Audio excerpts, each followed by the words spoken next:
Right. இன்னைக்கு என்ன பார்க்க போறோம் அப்படின்னா, வோல்ட் மீட்டரை ஒரு சர்க்கியூட்ல கொடுக்கும்போது பேரலா கொடுக்கணும்.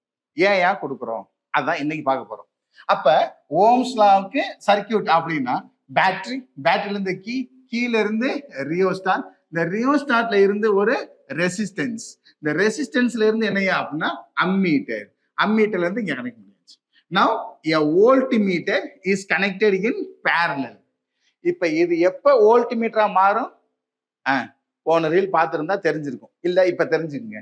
இப்ப என்ன மாறும் அப்படின்னா, ஒரு கால்வனோமீட்டரோட ஒரு ரெசிஸ்டன்ஸை நான் சீரியஸா கொடுத்தா இந்த சிஸ்டம் எனக்கு என்ன மாறிடுச்சு?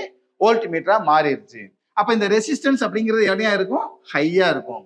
இப்ப ஐடியல் அப்படின்னா எப்படி இருக்கும்? இன்ஃபனைட் ஹையா இருக்கும். ஓகே, அப்ப இங்க இருந்து வர்ற கரண்ட் இப்படி வரும்போது இங்க வரைக்கும் போகும். இது ஹை ரெசிஸ்டன்ஸா இருந்தா போக விடாது. அப்ப இங்க கரண்ட் இல்ல, அப்ப வோல்டேஜ் கம்மியா இருக்கும். இங்க எப்படி இருக்கும்? வோல்டேஜ் மேக்சிமமா இருக்கும். அப்ப மேக்சிமத்துக்கும் மினிமத்துக்கும் இருக்கிற அந்த டிராப்பை மெஷர் பண்ண அவன் தான் என்னது? Potential difference which can be measured by the voltmeter. அதனால வோல்ட் மீட்டர் ஒரு சர்க்கியூட்ல கொடுக்கும்போது எப்படி இருக்கணும்? பேரலா இருக்கும்.